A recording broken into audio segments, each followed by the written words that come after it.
हुए दो राष्ट्र, भारत और पाकिस्तान। आज विश्व में भारत का एक स्थान है, वहीं पाकिस्तान का स्थान कब का प्रस्थान कर चुका है। और पाकिस्तान की हालत ऐसी हो गई है कि कभी वह अमेरिका का पिछलग्गू था, तो आज वह चीन का पिछलग्गू है। अमेरिका ने जब भाव देना बंद कर दिया, तो वह चीन के पीछे पीछे घूमने लगा और चीन को अपना सब कुछ सौंप दिया। हालात यह हो गए कि चीन के हर हरकत पर हाँ में हाँ मिलाने लगा, यानी कि अपने रीढ़ की हड्डी तो पाकिस्तान की खत्म ही हो गई। लेकिन इसका खामियाजा भी अब पाकिस्तान को भुगतना पड़ेगा। वैसे उसके विदेश मंत्रालय ने उन्हें एक बहुत अच्छी सीख देने की कोशिश करी, लेकिन कहते हैं ना, तब पछताए होत क्या जब चिड़िया चुग गई खेत। पाकिस्तान में अब राजनीतिक रूप से, आर्थिक रूप से, हर तरीके से चीन का कब्जा है। तो चाहकर भी पाकिस्तान समझबूझकर भी कुछ नहीं कर सकता है, सिर्फ हाँ में हाँ मिला सकता है। हालांकि पाकिस्तान के ऊपर विश्व का गुस्सा भी फूट रहा है। इसका ताजा तरीन उदाहरण है कि पाकिस्तान के पायलट्स को एक एक करके सारे नकार रहे हैं, यानी पहले से कंगाल पाकिस्तान और भी ज्यादा बदनाम होता जा रहा है। दुनिया यह कह रही है कि चीन की जूठी पत्तल खाना बंद करो, लेकिन पाकिस्तान में खुद की इतनी शक्ति है ही नहीं कि वह चीन का विरोध कर सके। पाकिस्तान अपनी गतिविधियों और एक विफल देश के नाते पहले ही अपनी विश्वसनीयता खो चुका है, और रही सही कसर वह हर मुद्दे पर चीन का पक्ष लेकर पूरी कर रहा है, जिसके बाद पाकिस्तान पूरी दुनिया की नजरों में आ गया है।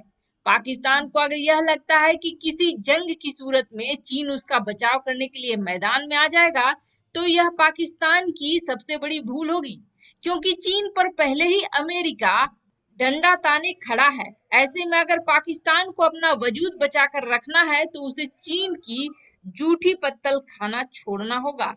क्या चीन अब पानी के लिए मोहताज करेगा ऑस्ट्रेलिया को? आने वाले कुछ समय में ऐसी कई घटनाएं देखने को मिल सकती हैं। आखिर कैसे मोहताज करेगा चीन ऑस्ट्रेलिया को पानी को लेकर, तो आपको बता दें, सबसे पहले ये जान लें कि चीन किसी भी देश की राजनीति में घुसता है भ्रष्ट नेताओं के द्वारा, और एक बार घुसने के बाद वह उन चीजों की पहचान करता है जो उस देश की कमजोरी है, और उस कमजोरी पर हावी होने की कोशिश करता है, उनको अपने हाथों में लेने का कोशिश करता है। ऐसा ही ऑस्ट्रेलिया के साथ भी हुआ। ऑस्ट्रेलिया की राजनीति में काफी अंदर तक घुस गया है चीन। इसका सबसे बड़ा प्रमाण है कि ऑस्ट्रेलिया में अपने कैंडिडेट खड़े करने की कोशिश करे थे चीन ने, और हाल ही में ऑस्ट्रेलिया ने एक कार्रवाई करते हुए चीनी जासूस को भी पकड़ा था, जो कि उसके देश में सांसद भी है। अब बता दें कैसे चीन पानी के लिए ऑस्ट्रेलिया को तरसाएगा। ऑस्ट्रेलिया के साथ जारी तनाव के बीच चीन अब तेजी से ऑस्ट्रेलियन जल क्षेत्र पर कब्जा जमा रहा है, और वह फायदा उठा रहा है देश की लचर कानून का। चीन की सरकारी कंपनी ने ऑस्ट्रेलिया के एक बड़े जल क्षेत्र को खरीद लिया है। आपको बता दें, ऑस्ट्रेलिया पहले से ही पानी की कमी से जूझ रहा है। ऐसी स्थिति में अगर चीन कोई चाल चल देता है, तो इस महाद्वीप में रहने वाले लोगों को परेशानी का सामना करना पड़ेगा। चीन की सरकारी कंपनी कॉफको कॉरपोरेशन की यूनिवेल के पास साउथ वेल्स इलाके में 756 गीगालीटर पानी का मालिकाना हक है, जो कि ऑस्ट्रेलिया के पानी के कारोबार का लगभग 2% है, और दूसरा सबसे बड़े हिस्सेदारी अमेरिका के पास है, जो उसके कुल कारोबार का लगभग 1.85% है। आपको बता दें, ऑस्ट्रेलिया के 10% से ज्यादा हिस्सा पानी का विदेशी कंपनियों के कब्जे में है। चीन की कंपनी ने जिस हिस्से में पानी का मालिकाना हक रखा है, वह खेती और डेयरी के उत्पाद में देश में अव्वल है। अब आप चीन की चालाकी देखिए, उस इलाके में वह अपना हक रखता है जहां से ऑस्ट्रेलिया का 60% अनाज का उत्पादन होता है।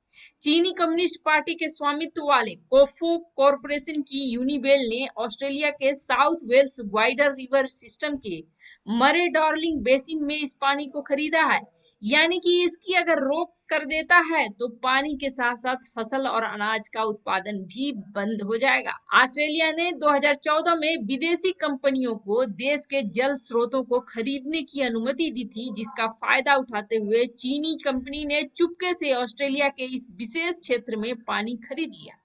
ऑस्ट्रेलियाई सरकार पानी की खरीद बिक्री पर ज्यादा ध्यान नहीं देती है। यह पानी की खरीद करने वाले विदेशी कंपनियों से इस खरीद का कारण तक नहीं पूछती है। कोरोना को लेकर ऑस्ट्रेलिया के सवालों से नाराज चीन ने आर्थिक रूप से शिकंजा कसना शुरू कर दिया है। हाल ही में चीनी सरकार ने अपने नागरिकों को ऑस्ट्रेलिया नहीं जाने की सलाह भी दी है, और इतना ही नहीं, चीन ने ऑस्ट्रेलिया से आयात होने वाले कई सामानों पर बैन लगा दिया है। आखिर नेपाल में सरकार को झुकना पड़ा। नेपाल की पीएम ओली सरकार ने निर्णय लिया था कि भारतीय न्यूज चैनलों को नहीं दिखाएंगे, क्योंकि उसमें ज्यादातर कंटेंट ऐसे आ रहे हैं जो उनके बारे में गलत है।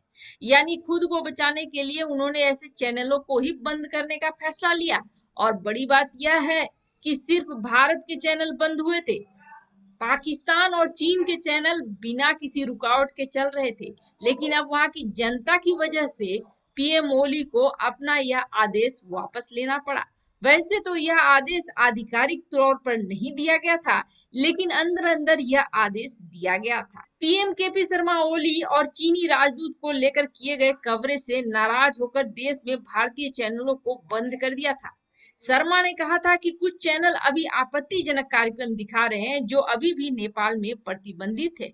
लेकिन नेपाली दर्शक की एक बहुत बड़ी संख्या भारतीय न्यूज चैनलों को देखती है, जिसको देखते हुए इस दबाव के आगे झुका नेपाल के केबल ऑपरेटरों का संघ, और उनको मजबूरन फैसला लेना पड़ा।